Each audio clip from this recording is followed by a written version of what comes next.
Hello friends, welcome to movie updates and movie facts. Almost 3 నెలల పైన అవుతుంది ఈ ఫ్యాక్ట్స్ అయ్యాక. ఇవాళ నుండి రెగ్యులర్గా వస్తాయి. సో మరి ఏది మిస్ అవ్వకూడదంటే తెలుసు కదా, ఛానల్ ఏం చేయాలో, వీడియోలు ఏం చేయాలో, వీడియోని అయితే తగినంతైతే షేర్ చేయండి అనమాట. చూడాలి ఈ వీడియోస్కి వచ్చే వ్యూస్ బట్టే బేభత్సమైనటువంటి అప్డేట్స్ ముందిస్తూ ఉంటాయి. ఈరోజు ఈ వీడియోలో దేవర అప్డేట్ ఉంది, గేమ్ చేంజర్ అప్డేట్ ఉంది, ఫౌజీ అప్డేట్ ఉంది, రాజసాబ్ అప్డేట్ ఉంది. అదేది మిస్ అవుతుందంటే వీడియో అయితే చివరిదాకా చూడండి. మొట్టమొదట మోక్షజ, ప్రశాంత్ వర్మ మోక్షజ కాంబినేషన్లో ఒక సినిమా రాబోతుందని చెప్పి మనందరికీ తెలుసు. దానికి సంబంధించిన కొన్ని చోట్ల ఫ్లెక్సీలు, కొన్ని చోట్ల పాలాభిషేకాలు అయితే దర్శనం ఇచ్చేస్తున్నాయి అనమాట. నిజంగా ఒక డెబ్యూ హీరోకి, ఒక కొత్త హీరోకి ఈ రేంజ్లో ఫాలోయింగ్ రావడం ఇదే మొదటిసారి అనమాట. ఇది ఇలాగే కంటిన్యూ అయితే ఆ ప్రశాంత్ వర్మ సినిమాతో కొద్దిగా బాగుంటే ఆ సినిమాటిక్ యూనివర్స్లో మోక్షజాని కరెక్ట్గా ఇరికిస్తే మట్టికి నిజంగా పాన్ ఇండియా మూవీ అయితే 100 కోట్లు అనేటటువంటిది నార్మల్ మ్యాటర్. అది కొత్త హీరోకి అని చెప్పి క్లారిటీగా అర్థమవుతుంది. కానీ ఈ సినిమాకి 500 కోట్లు బడ్జెట్ అంటున్నారు. చూడాలి మరి ఏడాదాకా వెళ్ళిద్దో. నేనైతే ఈ సినిమా కోసం ఫుల్గా వెయిట్ చేస్తున్నా. అండ్ కొంతమంది అయితే ట్రోల్ చేస్తున్నారు అనమాట. మోక్షజ ఒకప్పుడు ఫోటోలు పెట్టి ఇప్పుడు ఫోటోలు పెట్టి ఇలా ఉన్నవాళ్ళని ఇలా మార్చేశారు, గ్రాఫిక్స్ ఇలా చేసేశారు అని చెప్పి చాలా మంది మాట్లాడుతున్నారు. కానీ మోక్షజ పుట్టడంతోనే గోల్డెన్ స్పూన్ అనమాట. తన తాతగారు చూసుకున్నట్లయితే సీఎం, తన నాన్నగారు చూసుకున్నట్లయితే ఎమ్మెల్యే, రిచ్ కుటుంబం. ఆ మాత్రం తింటారు, ఆ మాత్రం ఇదైతారు. కానీ ఇప్పుడు తను హీరోగా మారిపోతుండో దానికోసం తను చాలా బక్కగా ఆయన జిమ్కి వెళ్ళి మంచి బాడీ కూడా బిల్డ్ చేసినట్ట. కాబట్టి ఇక ఆయన్ని చూసి కూడా ట్రోల్ చేస్తే ఇంకా అంత నీచలైతే ఉంటారని చెప్పి నా గట్టి ఫీలింగ్. సో మోక్షజ ఫస్ట్ లుక్ మీకు ఏ విధంగా అనిపించింది అనేటటువంటిది డెఫినెట్లీ నా కింద చెప్పడం అస్సలు మర్చిపోవద్దు. హిట్ 3 టీజర్ రాగానే అసలు ఒక్కొక్కడైతే ఉడికిపోతాడు అనమాట. హిట్ 3 ఏందిరా ఈ రేంజ్లో ఉందనుకుంటున్నారు. నిజం చెప్పాలంటే అదేమి టీజర్ కాదనమాట, జస్ట్ లైక్ ఇంట్రడక్షన్ అని చెప్పుకోవచ్చు.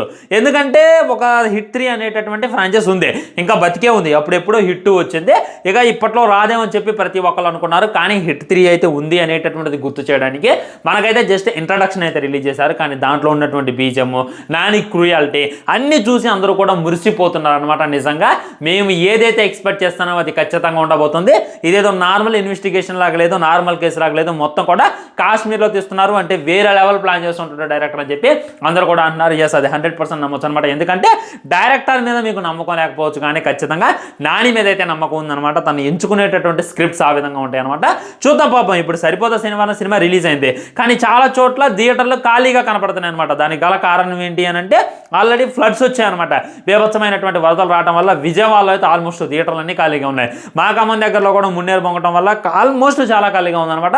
సో నాని బ్యాడ్ లక్ అని చెప్పుకోవచ్చు. ఒకవైపు జనాలు మునుగుతుంటే ఈ సినిమాకి కలెక్షన్ రాలేదని బాధపడటం ఒక తప్పైపోతుంది, కానీ బేసిక్ కలెక్షన్స్ అయితే తనైతే వసూలు చేస్తుంటూ నేను చెప్తాను. దేవర సినిమా వచ్చిందాక సరిపోదా సినిమాకి మంచి ఇదైతే ఉంటుంది అనమాట. ఇంకా దేవర సినిమా వచ్చిన తర్వాత దాని కలెక్షన్స్ గురించి మాట్లాడుకోవాలి. సో హిట్ 3 గురించి చాలా మంది వెయిట్ చేస్తున్నారు. మరి మీకు ఏ విధంగా అనిపించింది అది చూడండి.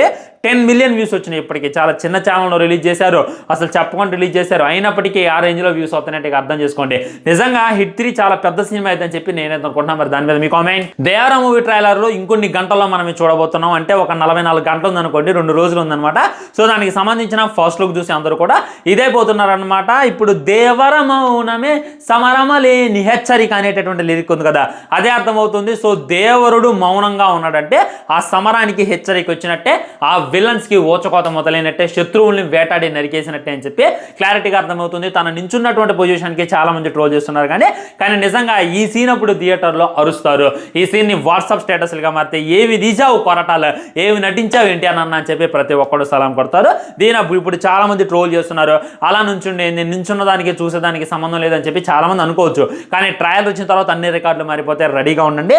ఇప్పటికీ దేవర సాంగ్ రికార్డు చాలా కొత్త రికార్డు క్రియేట్ చేసింది. ట్రయలర్ కూడా అదే రకమైనటువంటి కొత్త రికార్డ్ క్రియేట్ చేయాలని చెప్పి చాలా మంది అనుకుంటున్నారు. దీని మీద మీ కామెంట్ ఏంటి? ఫస్ట్ లుక్ ఏ విధంగా అనిపించింది? ఈ విధంగా ఇంకా పోస్టర్స్ ఉన్నాయంట, ట్రయల్ ఉందంట. ట్రయల్ వచ్చిన తర్వాత చాలా గట్టిగా ఉంటుందని చెప్పి నేనైతే అనుకుంటున్నా. గేమ్ చేంజర్ మూవీ అప్డేట్ ఇవ్వలేదు అని చెప్పుకోవాలన్నమాట. ఓకే, ఒక లుక్ అయితే రిలీజ్ చేశారు. ఆ లుక్ లో చరణ్ అన్న చాలా బాగుండు. దీనికైతే క్లాప్స్ కొట్టొచ్చు, దీనికైతే దండేసి దండం పెట్టొచ్చు అనమాట. కానీ డిసప్పాయింట్మెంట్ ఏంటంటే ఆ సాంగ్ వస్తుంది అన్నారు. మరి సాంగ్ ఎప్పుడు వస్తుంది అనేటటువంటిది తెలియజేయలేదు. అండ్ సాంగ్ ఏ టైంకి వస్తుంది అనేటటువంటిది తెలియజేయలేదు. డిసెంబర్లో సినిమా వస్తుంది అంటున్నారు. కనీసం డిసెంబర్లో క్లారిటీ అయితే ఇవ్వలేదు అనమాట. ట్రైలర్ డేట్ అయినా అండ్ రిలీజ్ డేట్ అయినా అండ్ సాంగ్ డేట్ అయినా ఏది కూడా మెన్షన్ చేయలేదు అని చెప్పి చాలా మంది బాధపడుతున్నారు అనమాట. ఏమో ఫ్రెండ్స్, ఇక శంకర్ గారి గురించి నేను ఆల్రెడీ నిన్న వీడియోలో చెప్పేసిన, కొద్దిగా డిసప్పాయింట్మెంట్లో ఉండు ఆయన. కానీ కొద్దిగా పికప్ అయితే నిజంగా మంచి సినిమా అయితే తెస్తాడు అనమాట. మంచి సినిమా అయితే మనకైతే అందిస్తాడు. నిజంగా రామ్ చరణ్ అన్న చాలా బాగుండు. ఎవడు ఎన్ని ట్రోల్ చేసినా కానీ, ఎవడు ఎన్నన్నా కానీ ఆయన క్రేజ్ అయిందే. అదే గుర్తుపెట్టుకోండి. చాలా మంది కొన్ని పోస్టర్స్ పెట్టి మాకు అలా అనిపించింది, ఎలా అనిపించింది, ఇంకా నేను రెడ్ తువాలు వాళ్ళు కట్టుకున్నాడు, ఇప్పటికైనా బాబే రెఫరెన్స్లో అవసరమా, ఇంకా బాబే పేరు చెప్పుకోవడం ఏంటి అని చెప్పి చాలా మంది మాట్లాడుతున్నారు. కానీ మిర్చి సినిమాలో కూడా మన ప్రభాస్ అన్న రెడ్ తువాలు కట్టుకున్నాడు అనమాట. ఆ మాత్రం దానికి పవన్ కళ్యాణ్ గారు రెఫరెన్స్ అన్నట్టు కాదు, ఆ రెడ్ తువాలు వాడింది మన గబ్బర్ సింగ్ సినిమాలో. అంతకుముందు చిరంజీవి గారు కూడా చాలా చోట్ల కట్టుకున్నారు, ఆ మాత్రం దానికి పవన్ కళ్యాణ్ గారు రెఫరెన్స్ అన్నట్టు కాదనమాట. సో ఒకటే గుర్తు పెట్టుకోండి, అదేదో సంథింగ్ సాంగ్కి సంబంధించిందో దీనికి సంబంధించిందో అనుకోవాలన్నమాట. దీన్ని పట్టుకుని ట్రోల్ చేయడం అయితే వేస్ట్. ఓజీ సినిమా గురించి చాలా మంది కింద కామెంట్ చేస్తున్నారు అనమాట. ఓజీ నుండి ఏ విధమైనటువంటి అప్డేట్ రావట్లేదు, కనీసం ఫస్ట్ సింగిల్ అన్నా పవర్ స్టార్ పవన్ కళ్యాణ్ గారి బర్త్డే కొత్తది అనుకున్నాం, అప్పుడు రాలేదు. ఏ విధమైనటువంటి పోస్టర్ రిలీజ్ చేయలేదు. డే ఆఫ్టర్ టుమారో రిలీజ్ చేస్తామని చెప్పి డివివి గారు చెప్పారు, అయినప్పటికీ రిలీజ్ చేయలేదు. ఇదేంది, మాకేంది, ఏం జరుగుతుంది అని చెప్పి అందరూ అడుగుతున్నారు. నిజం చెప్తున్నా, ఓజీ సినిమా జనవరిలో రిలీజ్ చేద్దామని చెప్పి చాలా పగడ్బందీగా ప్లాన్ చేసుకున్నారు. కానీ అనుకోకుండా ఫ్లడ్స్ రావడం వల్ల పవన్ కళ్యాణ్ గారు డేట్స్ అయితే కొద్దిగా ఆలస్యం అయ్యేటటువంటి అవకాశం ఉంది. మ్యాక్సిమం ఇంకో 2-3 నెలలు పవన్ కళ్యాణ్ గారు షూటింగ్లో అయితే పాల్గొంటారంట. ఆయన పాల్గొనకపోతే సినిమాని అయితే కంప్లీట్ చేయలేం, కంప్లీట్ కాకపోతే సినిమా అయితే రిలీజ్ కాదు. కాబట్టి ఓజీ సినిమా సంక్రాంతిలో వచ్చేటటువంటి అవకాశం కూడా లేదని చెప్పి చాలా గట్టిగా వినపడుతుంది. చూడాలి, వస్తే ఆ దేవుడి దయ, చాలా మంచిది. దీపికా పదుకునేకైతే పాప పుట్టిందనమాట. ఈ రోజు వాళ్ళే అఫీషియల్ గా తెలియజేయడం జరిగింది. బ్యాడ్ లక్, కొడుకు పుట్టినట్టయితే కల్కి పుట్టినరా, ఒక వారసుడు పుట్టినరా అని చెప్పి బాగా ఫేమ్ అయ్యేదనమాట. ఎందుకంటే తను అప్పటికే ప్రెగ్నెంట్, అదే ప్రెగ్నెంట్ తో కల్కి సినిమాలో నటించింది. సో పుట్టబోయేటటువంటి బిడ్డ గురించి కూడా చాలా మందికి చాలా క్యూరియాసిటీ ఉందనమాట. కానీ మనం ఒకటి అనుకుంటే ఆ దేవుడు ఒకటి అన్నట్టు బాబుని పుట్టిలేదు, పాపనైతే పుట్టించడం జరిగింది. ఎనీవే వాళ్ళైతే పాప విషయంలో చాలా హ్యాపీగా ఉన్నారు. వాళ్ళని విష్ అయింది, అంతేగాని దీనికి కూడా ట్రోల్ చేయటం ఇదనిపించుకోదు. నేను ఒక పోస్ట్ పెట్టగానే ఒక నీచుడు ఈ విధంగా కామెంట్ చేసిండు, రేపు నీకు పెళ్ళైద్ది, నీ భార్యను, నీ చెల్లెను, నీ అక్కను ఇదే అంటే నీకు ఏ విధంగా అనిపిస్తుంది ఒకసారి ఆలోచించి కామెంట్ చేసే ముందు. రాజా సాబ్ సినిమా షూటింగ్ లో అయితే ప్రభాస్ బాగా పాల్గొంటాడని చెప్పి వార్తలు గట్టిగా వస్తున్నాయి. సినిమాకి సంబంధించిన షూటింగ్ కూడా శరవేగంగా కంప్లీట్ చేస్తున్నారు. ఇంకొక 2 నెలల్లో ప్రభాసానికి సంబంధించిన షెడ్యూల్ అంతా అయిపోతుంట. సో త్వరలోనే రిలీజ్ చేసేటటువంటి ప్రయత్నం చేస్తామని చెప్పి మూవీ టీం చాలా కాన్ఫిడెంట్ గా ఉందన్నమాట. చెప్పినటువంటి డేట్ కి 100% సినిమా దిగిద్ది అని చెప్పి క్లారిటీగా అర్థమైపోతుంది. కాకపోతే ఈ సినిమా ఏమైంది అనేటటువంటిది అర్థం కావట్లేదు అనమాట. రీసెంట్ గా చూసాం అనమాట, పీపుల్ మీడియా ఫ్యాక్టరీ నుండి వచ్చిన ప్రతి సినిమా బోర్ల పడుతుంది అనమాట. ఈ స్మార్ట్ శంకర్ అయి ఉండొచ్చు, అండ్ కొన్ని సినిమాలు అయితే బాగా రాడ్డే కూర్చున్నాయి. ఇప్పుడు చూసుకున్నట్టయితే మన గోపీచంద్ గారిది ఇంకేదో సినిమా రాబోతుంది అనమాట.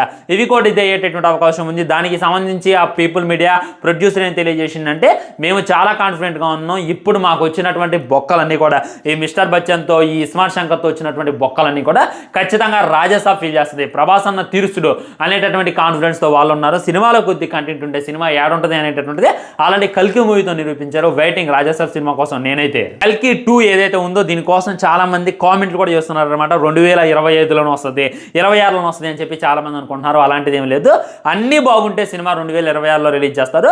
కానీ ప్రభాస్ డేట్ సరిగ్గా ఇవ్వకపోతే మటుకే ఖచ్చితంగా 28కి పోయేటటువంటి అవకాశం ఉంది. ఎందుకంటే మన నాగశ్విన్ గారంట చాలా బాగా అనుకున్నాను అనమాట కల్కి సినిమా గురించి, ఎలా రావాలి అనుకున్నాను. కానీ ఆ తొందర వల్ల దీని వల్ల కొద్దిగా నేను అనుకున్నంత బాగా అయితే కల్కి సినిమా రాలేదు. దీనికన్నా ఇంకా బెటర్గా తీయాలి. అప్పుడు ఎవరికి కూడా ఎక్స్పెక్టేషన్స్లో ఇంకందరికీ కూడా స్కై ఎక్స్పెక్టేషన్స్కి వెళ్ళే. అది కాక మహాభారతం రిఫరెన్స్ల మట్టికి మనం కల్కి వల్ల చూసాం. కల్కి 2లో చూసుకున్నట్లయితే మహాభారతంతో నింపైపోతున్నారు అనమాట. మహాభారతం గురించి బేవత్తమైనటువంటి రిఫరెన్స్లు ఉంటాయంట. దానికోసం కొద్దిగా టైం తీసుకునేటటువంటి అవకాశం ఉంది. కాబట్టి 2028 దాకా అయితే సినిమా రాదంట. ఎవరు కూడా హోప్స్ పెట్టుకోవద్దు అని చెప్పి నేనైతే అనుకుంటున్నాను. ఎందుకంటే ఎప్పట్లో కల్కి 2 అయితే రాదనమాట.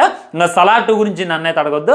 ఇక అది ఆ ప్రశాంత్ నీల్ గారికి తెలియాలి. ప్రశాంత్ నీల్ గారు మంచి ఫోటోషూట్లో ఎన్టీఆర్, రిషబ్ శెట్టి గారితో ఎలా తిరుగుతున్నారు అనేటటువంటిది మనం క్లారిటీగా చూసాం. ఆ తర్వాత మొత్తు వదలరా 2కు సంబంధించిన ట్రయల్ అయితే రావడం జరిగింది. దీన్ని కూడా ప్రభాస్ అనే లాంచ్ చేయడం జరిగింది అనమాట. నిజంగా కటౌట్ మామూలుగా అనిపించలేదు. ఎక్కడికి వెళ్ళినా బ్లాక్ టీ షర్ట్లు ఏందో నాకైతే అర్థం కావట్లేదు అనమాట.